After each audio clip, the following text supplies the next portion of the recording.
Question number 46 is on the screen. ಸ್ವಲ್ಪ ಕಷ್ಟವಾದಂಥ question, neat ಸ್ಟ್ಯಾಂಡರ್ಡ್ದು. ಇಲ್ಲಿ ಓದ್ಕೊಳ್ಳಿ. ನಾವು 3 ಕಾಂಪೌಂಡ್ ಕೊಟ್ಟಿದ್ದೀವಿ.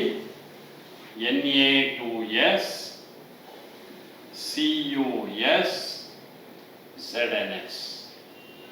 ನಾವು ಕೇಳಿರೋದೇನಪ್ಪ ಅಂದರೆ, ಇದನ್ನ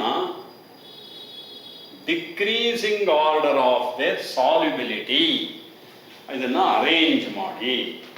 ಇವು 3ರಲ್ಲಿ ಯಾವುದು ಮೋಸ್ಟ್ ಸಾಲ್ಯುಬಲ್ ಇನ್ ವಾಟರ್, ಯಾವುದು ಲೀಸ್ಟ್ ಸಾಲ್ಯುಬಲ್ ಇನ್ ವಾಟರ್ ಅಂತ ಕಂಡುಹಿಡಿಯಿರಿ. ಹೇಗೆ ಮಾಡೋದು ಅಂತ ನಾನು ಹೇಳ್ಕೊಡ್ತೀನಿ, ನಿಧಾನವಾಗಿ ಫಾಲೋ ಮಾಡಿ. Sodium and potassium salts are very strong electrolytes. They are highly soluble in water. ಅದೊಂದನ್ನು ಜನರಲ್ ಆಗಿ ತಿಳ್ಕೊಂಡು, sodium and potassium salts are highly ionic salts. They are soluble in water. 99% of sodium and potassium salts are highly soluble in water. So ಯಾವುದಾದ್ರೂ sodium salt ಕೊಟ್ಟಿದ್ರೆ ಅದೇನೇ it is soluble to the maximum extent. ಏನು ಯೋಚನೆ ಮಾಡಬೇಕಾಗಿಲ್ಲ, Na2S first ಬರಲೇಬೇಕು. ಅಂದರೆ ನಿಮಗ C and D ಆಪ್ಷನ್ಸ್ನ ಎಲಿಮಿನೇಟ್ ಮಾಡಿಬಿಡ್ಬೋದು. ಈಗ ಎ ಕರೆಕ್ಟಾ ಬಿ ಕರೆಕ್ಟಾ ನೋಡ್ಕೋಬೇಕು. ಈಗ ನಾವೇನಿದ್ರು ಇವೆರಡರ ನಡುವೆ ನೋಡಬೇಕು. More ionic salt is more soluble in water. ಈಗ CuS more ionic, ZnS more ionic ಅಂತ ಯೋಚನೆ. Cu2 plus ಇದು 3D9 ಅಲ್ವಾ, ಇದು Zn2 plus 3D10 ಹೌದಾ. So Zn2 plus is smaller than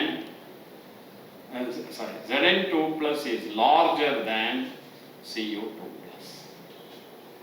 So more the size, more the ionic character. ಜ್ಞಾಪಕ ಇಟ್ಕೊಳ್ಳಿ, more the size of the cation, more the ionic character. ZnS is more ionic than CuS. Therefore, ZnS is more soluble. So, next on ZnS, last should be CuS. ಜ್ಞಾಪಕ ಇಟ್ಕೋಬೇಕು ಏನು, sodium and potassium salts are highly soluble in water. ಅದು first place ಅದಕ್ಕೆ ಬರುತ್ತೆ. ಆಮೇಲೆ transition metal compounds ಕೊಟ್ಟಿರ್ತಾರೆ, ಅಲ್ಲಿ ಏನು ಉಪಯೋಗಿಸ್ಬೇಕು, more the size of the cation, more ionic, more soluble. So Na2S is more soluble in ZnS, ZnS is more soluble in CuS, CuS is least soluble, therefore option B. Question ಏನು ಕೇಳಬಹುದಾಗಿತ್ತು, arrange the following in the order of their ionic character. Sodium sulfide is more ionic than ZnS, ZnS is more ionic than CuS. Question number 47. Go through that question. Transition metals ಅಲ್ಲಿ ನೀವು ಸ್ಕ್ಯಾಂಡಿಯಂನಿಂದ ಜಿಂಕ್ವರೆಗೂ ಜ್ಞಾಪಕ ಇಟ್ಕೋಬೇಕು. ನಿಮಗಿದೆ syllabus ಅಲ್ಲಿ.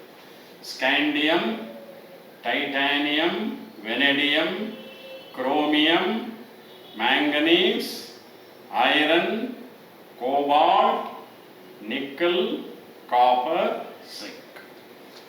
ಇದು ನೀವು ಜ್ಞಾಪಕ ಇಟ್ಕೋಬೇಕು. 3D ಸೀರೀಸು ನಿಮ್ಮ ಸಿಲೆಬಸ್ ಅಲ್ಲಿ ಇದೆ. ಇದು 21, 22, 23, 24, 25, 26, 27, 28, 29, 30. This is 3D1, 3D2, 3D3. ಇಲ್ಲಿ 3D4 ಆಗಲ್ಲ, ಸ್ವಲ್ಪ ವ್ಯತ್ಯಾಸ ಆಗುತ್ತೆ. 3D5, 3D5, 3D6, 3D7, 3D8, ಇಲ್ಲೂ ಅಷ್ಟೇ 3D9 ಬರಲ್ಲ, 3D10, 3D10. ಆಯಿತಾ. ಇದು 3D10 4s1, ಇದು ಕ್ರೋಮಿಯಂ 3D5 4s1, ಬಾಕಿದೆಲ್ಲ 4s2 ಇರುತ್ತೆ. ಬಾಕಿದೆಲ್ಲ 4s2.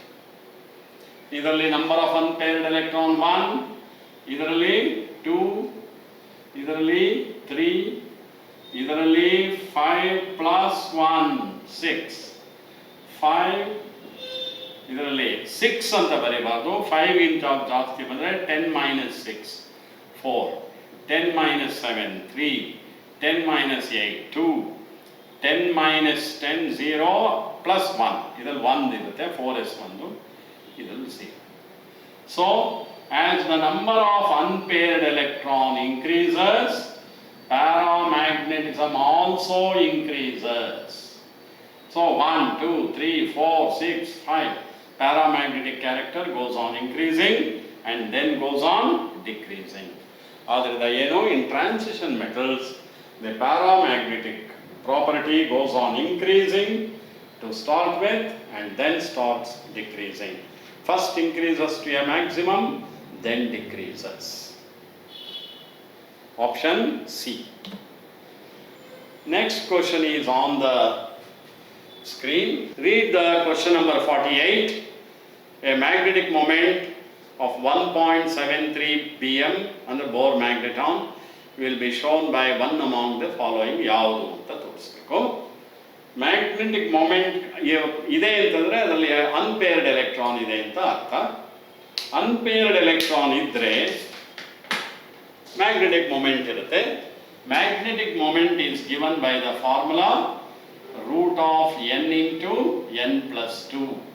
ಮರ್ತೋಗಿದ್ರೆ ಜ್ಞಾಪಿಸ್ಕೊಳ್ಳಿ, ಬರ್ಕೊಳ್ಳಿ. Magnetic moment is given by square root of n into n+2, where n is the number of unpaired electrons.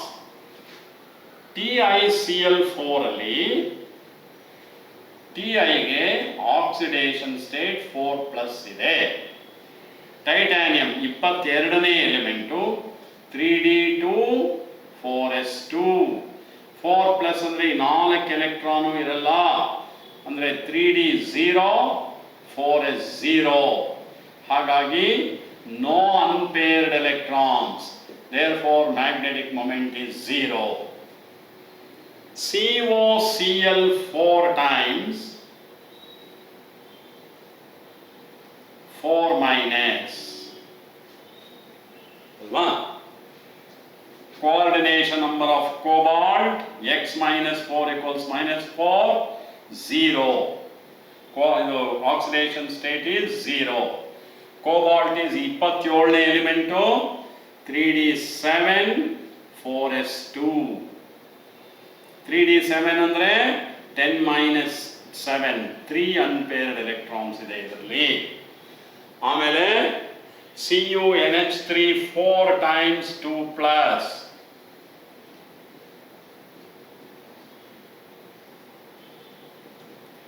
Yes, +2.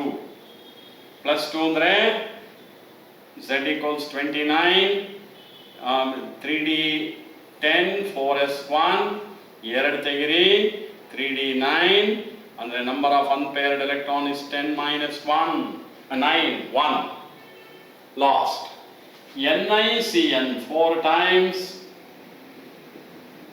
2 minus x minus 4 equals minus 2 plus 2.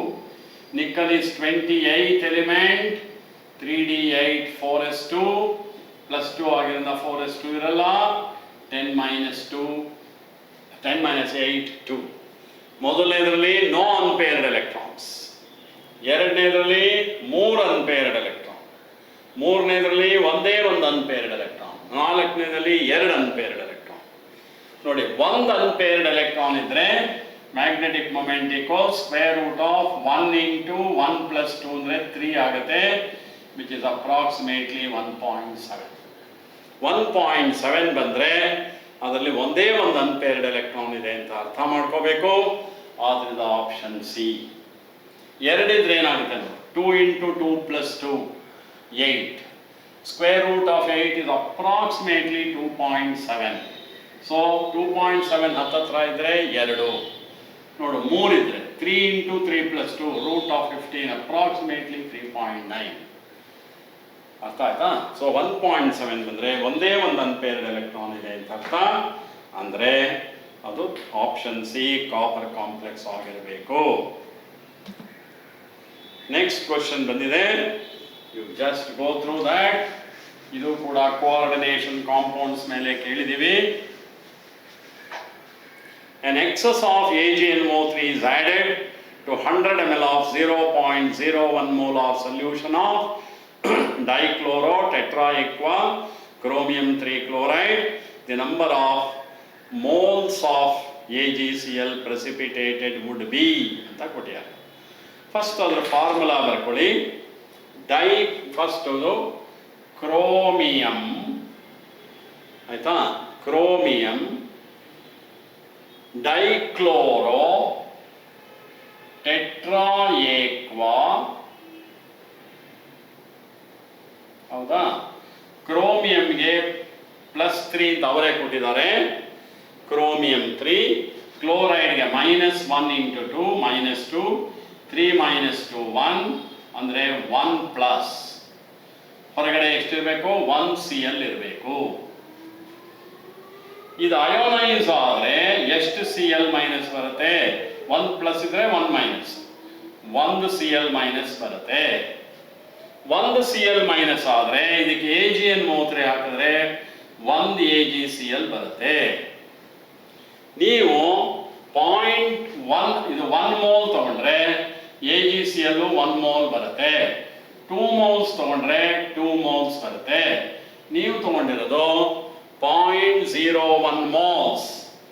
AgCl ಕೂಡ 0.01 moles ಬರುತ್ತೆ.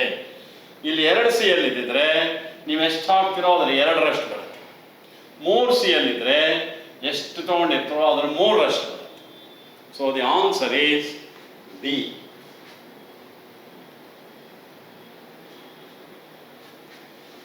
Yes. Question number 50. It is a very easy question. We shall just pass through this. A group of atoms can function as a ligand, ನಿಮಗೆ ಗೊತ್ತಿದೆ, when it contains a lone pair of electrons. Lone pair ಅನ್ನು ಬದಲು ನಾವೇನು ಕೊಟ್ಟಿದ್ದೀವಿ? Unshared electron pair. ಇದಕ್ಕೆ ಇನ್ನೊಂದು ಥರನೂ ಕೇಳ್ಬೋದು. ಎಲೆಕ್ಟ್ರಾನ್ ಪೇರ್ ಇದ್ರೆ ಅದು ಲೂಯಿಸ್ ಬೇಸ್ ಆಗುತ್ತೆ. ಲಿಗ್ಯಾಂಡ್ ಆಗಬೇಕಾದ್ರೆ ಅದರ ಒಂದಾದರೂ ಲೋನ್ ಪೇರ್ ಎಲೆಕ್ಟ್ರಾನ್ ಇರಲೇಬೇಕು, ಅಂದರೆ ಅದು ಲೂಯಿಸ್ ಬೇಸ್ ಆಗಿರಬೇಕು. Question number 51. The number of optical isomers of the compound ಅಂತ ಕೊಟ್ಟಿದ್ದಾರೆ. ಇದ್ರ ಸ್ಟ್ರಕ್ಚರ್ ಬರ್ಕೊಳ್ಳಿ. ಇದು 2,3 dibromo butanoic acid, CH3 CHBr CHBr COOH. ಏನಿದು? 2,3 ಡೈಬ್ರೋಮೋಸ್ ಬ್ಯೂಟನೋಯಿಕ್ ಆಸಿಡ್.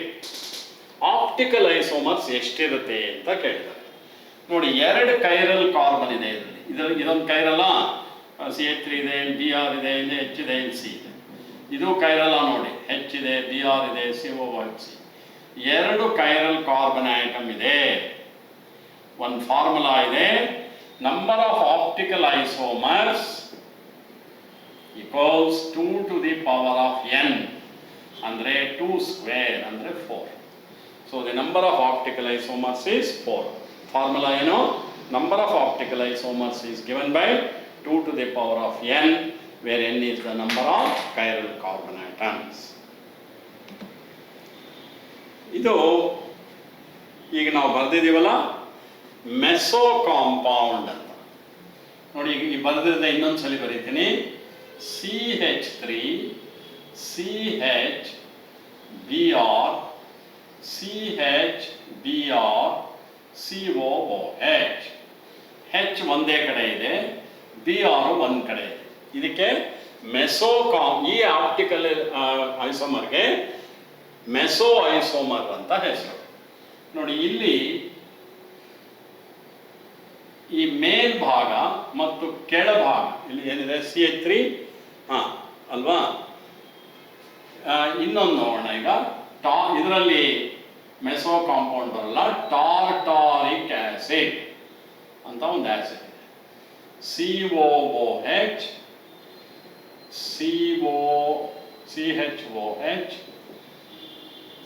ಇದು ಟಾರ್ಟಾರಿಕ್ ಆಸಿಡ್ ಅಂತ ಹೆಸರಿದಕ್ಕೆ.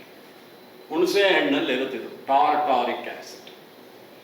ಇದರಲ್ಲೂ ಎರಡಿದೆ ನೋಡು, ಕೈರಲ್ ಕಾರ್ಬನ್ ಅಂದರೆ 2 to the power of n 4 optical isomers. ಈ ಪರ್ಟಿಕಲ್ ಐಸೋಮರಲ್ಲಿ H ಒಂದು ಸೈಡಲ್ಲಿದೆ, OH ಒಂದು ಸೈಡಲ್ಲಿದೆ. ಈ ನೋಡು, ದಿ ಅಪ್ಪರ್ ಹಾಫ್ನ ಮಡಿಸ್ಬಿಡ್ತೀವಿ ಅಂತ ಮನಸ್ಸಲ್ಲಿ ಇಮ್ಯಾಜಿನ್ ಮಾಡ್ತದೆ. ಈ ಕಾಂಪೌಂಡ್ನ ಫೋಲ್ಡ್ ಮಾಡಿದ್ರೆ COOH ಬಂದು COOH ಮೇಲೆ ಕೂತ್ಕೋತೆ, HH OH OH. ಇದಕ್ಕೆ ಪ್ಲೇನ್ ಆಫ್ ಸಿಮಿಟ್ರಿ ಅಂತ ಕರೀತಾರೆ. ಅರ್ಥ ಆಯ್ತು? Upper half of the image, upper half of the compound is a mirror image of the lower half. ಇಂಥ ಕಾಂಪೌಂಡು ಕೈರಲ್ ಕಾರ್ಬನ್ ಇದ್ರೂ ಕೂಡ ಇಟ್ ಇಸ್ ಆಪ್ಟಿಕಲಿ ಇನ್ಆಕ್ಟಿವ್. ಇದಕ್ಕೆ plane of symmetry ಅಂತ ಕರೀತಾರೆ. ಪ್ಲೇನ್ ಆಫ್ ಸಿಮಿಟ್ರಿ ಇದ್ರೆ ಅದು meso compound ಆಗುತ್ತೆ. Meso compounds are optically inactive due to the presence of a plane of symmetry. Meso compounds do not show optical activity because they contain plane of symmetry. Plane of symmetry idre chiral carbon idru optically inactive. Which one of the following pairs are correctly matched? RX plus AgOH aqueous. ನೀವೇ complete ಮಾಡಿ. Gives ROH plus AgBr. You get alcohols. ನಾವೇನಂತ ಕೊಟ್ಟಿದ್ದೀವಿ? RH ಅಂತ ಕೊಟ್ಟಿದ್ದೀವಿ. Wrong. ಜ್ಞಾಪಿಸ್ಕೊಳ್ಳಿ. RX plus AgCN. AgCN ಹಾಕಿದ್ರೆ ಐಸೋಸೈನೈಡ್ಸ್ ಬರುತ್ತೆ ಅಂತ ಕ್ಲಾಸಲ್ಲಿ ಹೇಳಿದ್ದೀವಿ. KCN ಹಾಕಿದ್ರೆ ಸೈನೈಡ್ಸ್ ಬರುತ್ತೆ, AgCN ಹಾಕಿದ್ರೆ ಐಸೋಸೈನೈಡ್ಸ್ ಆಗುತ್ತೆ. ನಾವು ಕರೆಕ್ಟ್ ಆಗಿ ಕೊಟ್ಟಿದ್ದೀವಿ. Second option, second is correct. RX plus KCN, RX plus ಈಗಿನ ಹೇಳಿದೆ KCN ಹಾಕಿದ್ರೆ CNA ಬರುತ್ತೆ. ನಾವೇನಂತ ಕೊಟ್ಟಿದ್ದೀವಿ? RNC ಅಂತ ಕೊಟ್ಟಿದ್ದೀವಿ. ತಪ್ಪು. Last one words reaction. RX plus Na gives R single bond R plus 2NaX. Two molecules of alkyl halide react with sodium metal in the presence of dry ether to give a higher alkane. ನಾವು correct ಆಗಿ ಕೊಟ್ಟಿದ್ದೀವಿ. ಯಾವುದು correct ಆಗಿದೆ ನಾವು ಕೊಟ್ಟಿರೋದ್ರಲ್ಲಿ? Second and fourth, ಅಂದರೆ option D. Question number 54 ಓದ್ಕೊಳ್ಳಿ. Acetone and propanol. Try to write the structure. Acetone is propanone, ketone. Propanol is aldehyde. Prop andre 3 carbon atom iru aldehyde. This is propanol. This is acetone, propanone. Molecular formula same ide nodi. C3H6O. C3H6O, same molecular formula. Functional groups are different. One is a ketone, another is an aldehyde. Therefore, they are functional isomers. Propanol and acetone are functional isomers. Option A. Question number 55. 55 ಅಲ್ಲಿ the reagent used to distinguish between acetaldehyde and benzaldehyde, ಕ್ಲಾಸಲ್ಲಿ ಹೇಳಿರ್ತಾರೆ. All aldehydes, ನಿಮಗೆ confidence ಇಲ್ಲದ್ರೆ ಬರ್ಕೋಬೇಕು.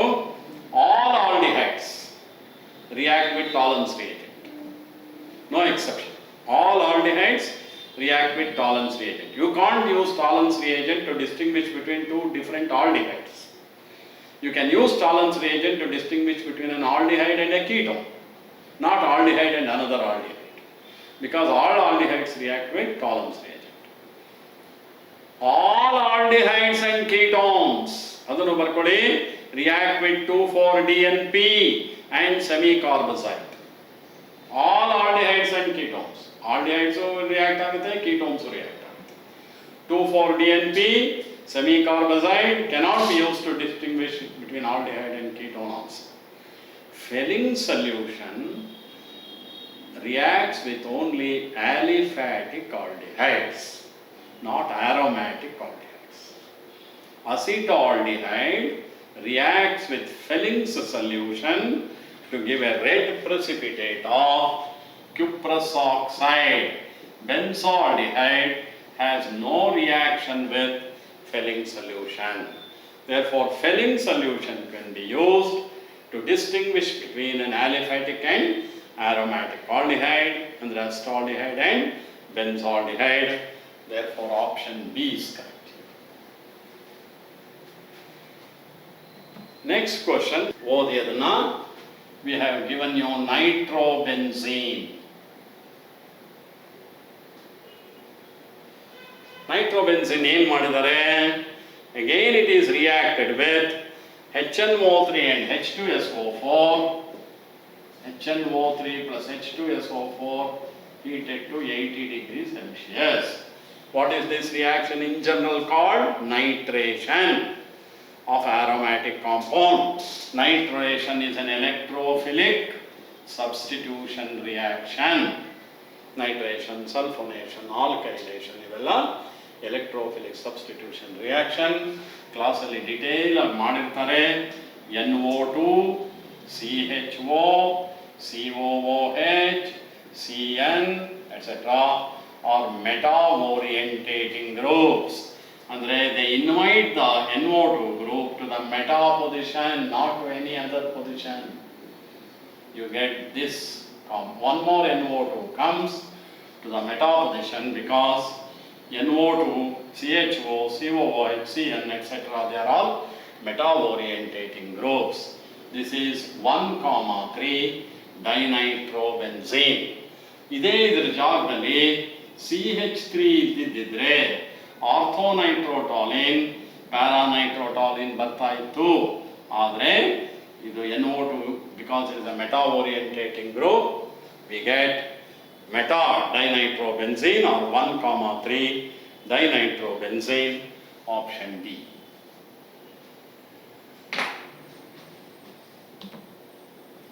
Question number 57 is a direct question.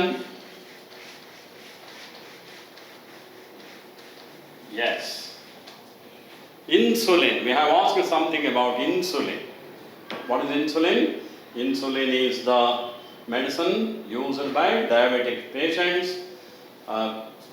who are, yes, the pancreas of a diabetic, beta cells of the pancreas in a diabetic patient and doesn't secrete enough insulin. As a result, most of the sugar remains in the blood and they suffer from what is called diabetes. Diabetes ke insulin is a very good medicine. Insulin, as you know, is a hormone. This is a peptide hormone. Insulin alli ಎರಡು peptide chains ಇರುತ್ತೆ. ಒಂದರಲ್ಲಿ 30 amino acids ಇರುತ್ತೆ, ಇನ್ನೊಂದರಲ್ಲಿ 21 amino acids ಇರುತ್ತೆ. ಈ ಎರಡು amino acids chains they are held to each other by 2 disulfide linkages. ಇದಕ್ಕೆ strands ಅಂತ ಕರೀತಾರೆ, ಎ ಮತ್ತು ಬಿ. ಎ ಒಳಗಡೆನೆ ಒಂದು ಡೈಸಲ್ಫೈಡ್ ಲಿಂಕೇಜ್ ಇರುತ್ತೆ. ಒಟ್ಟು 3 ಡೈಸಲ್ಫೈಡ್ ಲಿಂಕೇಜಸ್ ಇನ್ ಇನ್ಸುಲಿನ್. ಎರಡು ಪೆಪ್ಟೈಡ್ ಚೈನ್ಸ್ ಮಧ್ಯ ಇರುತ್ತೆ, ಇನ್ನೊಂದು ವಿತಿನ್ ದ ಚೈನ್ ಎ ಇರುತ್ತೆ. ಒಟ್ಟು 3 ಸಲ್ಫೈಡ್ ಚೈನ್ಸ್, ಡೈಸಲ್ಫೈಡ್ ಚೈನ್ಸ್ ಅಂತ ಕರೀತಾರೆ. These are responsible for holding the 2 peptide links, peptide chains. So option B. Buna, yes. ಇದು ಪಾಲಿಮರ್ಸ್ ಚಾಪ್ಟರ್ ಇಂದ ಬಂದಿದೆ. ನಿಮಗೆ ಗೊತ್ತಿದೆ, natural rubber has got so many disadvantages. It is soft. It gets eroded easily. ಅದನ್ನು ಏನೋ ಪೆನ್ಸಿಲಲ್ಲಿ ಬರೆದಿದ್ದನ್ನು ಅಳಿಸೋದಕ್ಕೆ ಬಳಸೋಕ್ಕೆ ಉಪಯೋಗಿಸೋದು ಬಿಟ್ಟರೆ natural ರಬ್ಬರ್ಗೆ ಹೆಚ್ಚು ಉಪಯೋಗಗಳಿಲ್ಲ ಹೌದಾ. ನ್ಯಾಚುರಲ್ ರಬ್ಬರ್ ಅದನ್ನು ವಲ್ಕನೈಸ್ ಮಾಡಿದ್ರೆ ಇಟ್ ಬಿಕಮ್ಸ್ ಹಾರ್ಡ್. ಏನಪ್ಪ ವಲ್ಕನೈಸ್ ಅಂದರೆ ಅದಕ್ಕೆ ಸಲ್ಫರ್ ಹಾಕಿ ಹೀಟ್ ಮಾಡಿದ್ರೆ ಆಗ ನ್ಯಾಚುರಲ್ ರಬ್ಬರು ಹಾರ್ಡ್ ಆಗುತ್ತೆ. It becomes more useful. So natural rubber ಬದಲು ಅನೇಕ ಸಿಂಥೆಟಿಕ್ ರಬ್ಬರ್ಸ್ ಬಂದಿದೆ ಈಗ. ಆ ನ್ಯಾಚುರಲ್ ರಬ್ಬರ್ ಆಲ್ಮೋಸ್ಟ್ ಈಗ ಎಲ್ಲೂ ಉಪಯೋಗ ತುಂಬ ಕಡಿಮೆ ಆಗೋದು. ಈವನ್ ಬಸ್ ಟೈರ್ಸು ಎಲ್ಲ ಕಡೆನೂ we use synthetic rubber, man made rubber. ಅದರಲ್ಲಿ ಬ್ಯೂನಾ ಎಸ್ ಅನ್ನೋದು ಒಂದು ಮ್ಯಾನ್ ಮೇಡ್ ರಬ್ಬರ್. ಬ್ಯೂನಾ ಅನ್ನೋ ವರ್ಡು ಬ್ಯೂಟಾಡೈಯೀನ್ ಅನ್ನೋ ಒಂದು ಮೆಟೀರಿಯಲಿಂದ ಇದನ್ನು ಮಾಡ್ತಾರೆ. ಬ್ಯೂಟಾಡೈಯೀನ್ ಅನ್ನೋದು ಶಾರ್ಟ್ ಫಾರ್ಮೇ ಬ್ಯೂನಾ. ಎಸ್ ಅಂದರೆ ಇನ್ನೊಂದು ಕಾಂಪೌಂಡ್ ಬೇಕಿದಕ್ಕೆ, ಸ್ಟಿರೀನ್. ಸ್ಟಿರೀನ್ ಅಂದ್ರೇನು? 1-ಫಿನೈಲ್-ಈಥೀನ್, ಇದೇನೆ ಸ್ಟಿರೀನ್. ಇವೆರಡು ಕಾಂಪೌಂಡ್ ಬೇಕು. ಇವೆರಡರಿಂದ ಇದು ಪಾಲಿಮರೈಸ್ ಆಗುತ್ತೆ. ಇಲ್ಲಿ ಬ್ಯೂನಾ ಎಸ್ ಅಲ್ಲಿ Buna stands for butadiene, S stands for styrene. ಇದಕ್ಕೆ ಬ್ಯೂಟಾಡೈಯೀನ್ ಸ್ಟಿರೀನ್ ರಬ್ಬರ್ ಅಂತಾನು ಕರೀತಾರೆ. ನಾವಿಲ್ಲಿ ಕೇಳಿದ್ದು B stands for butadiene. Antiseptics and disinfectants either kill or prevent the growth of microorganisms. Identify which of the following is not true again. ನೋಡಿ, ಆಂಟಿಸೆಪ್ಟಿಕ್ಕು ಮತ್ತು ಡಿಸ್ಇನ್ಫೆಕ್ಟೆಂಟ್ಗೆ ಸುಮಾರು ಜನಕ್ಕೆ ವ್ಯತ್ಯಾಸ ಗೊತ್ತಿರಲ್ಲ. ಆಂಟಿಸೆಪ್ಟಿಕ್ಕು ಅದೇ ಕೆಲಸ ಮಾಡೋದು, ಡಿಸ್ಇನ್ಫೆಕ್ಟೆಂಟು ಅದೇ ಕೆಲಸ ಮಾಡ್ತದೆ, ಕಿಲ್ ಮೈಕ್ರೋ ಆರ್ಗ್ಯಾನಿಸಮ್ಸ್. ಆದರೆ ಆಂಟಿಸೆಪ್ಟಿಕ್ ಅಂದರೆ it is A medicine used for the treatment of wounds and external treatment. Antiseptic are not taken into the body. Antiseptic are meant for external application. ಗಾಯನೋ ಕಟ್ಟೋ ರಕ್ತ ಬಂದಿದ್ರು ಹೊರಗಡೆ ಹಾಕಕ್ಕೆ antiseptic should not be consumed. Antibiotic should be consumed. Disinfectant ಅಂದರೆ ಅದು external ಅಪ್ಲಿಕೇಶನ್ಗೂ ಆಗಲ್ಲ, ಅದು skin ಎಲ್ಲ ಬರ್ನ್ ಆಗಿಬಿಡುತ್ತೆ. Disinfectant also kills micro organism. Disinfectant ಎಲ್ಲಿ ಉಪಯೋಗಿಸ್ತೀವಿ? ಬಾತ್ರೂಮ್ ಕ್ಲೀನ್ ಮಾಡಿ. ಅಂದರೆ non living surfaces like bathroom tiles, table tops, ಇದನ್ನೆಲ್ಲ ಮೈಕ್ರೋ ಆರ್ಗ್ಯಾನಿಸಮ್ಸ್ನ ತೆಗೆಯೋದಕ್ಕೆ ವಿ ಯೂಸ್ ಡಿಸ್ಇನ್ಫೆಕ್ಟೆಂಟ್. ಈಗ ಸ್ಯಾನಿಟೈಸರ್ನ ಉಪಯೋಗಿಸ್ತೀವಲ್ಲ, ಅದು ಡಿಸ್ಇನ್ಫೆಕ್ಟೆಂಟಾ antiseptic? It's an antiseptic because it is applied on hands to kill the microorganisms. So ಇಲ್ಲಿ dilute solution of boric acid and hydrogen peroxide are strong antiseptics. How? Hydrogen peroxide ಅಷ್ಟೇ, boric acid. Disinfectants harm the living tissues. Correct. It should not be applied on skin, etc. It is meant only for bathroom tiles and table tops. ಮೂರನೇದು correct. 0.2% phenol, it can function as both antiseptic and disinfectant. Dilute solution ಅಲ್ಲಿ antiseptic, concentrated solution ಅಲ್ಲಿ disinfectant. 0.2% solution of phenol is antiseptic, 1% solution is disinfectant. ಅದು correct. Chlorine and iodine are strong disinfectants. ತಪ್ಪು. Chlorine is a disinfectant. Bleaching powder ಉಪಯೋಗಿಸ್ತೀವಲ್ಲ, ಆದರೆ iodine is not. So the wrong statement was D. We are coming to the last question. Last question is very easy. I think you can answer without my help. Which of the following polymers of glucose is stored in animals? Glycogen. Where is starch stored? Plants. Plants store their food as starch. Animals store their food as glycogen. So animals store their food in the form of glycogen. Glycogen is called animal storage polysaccharide. Starch is called plant storage factor. Okay, thank you very much.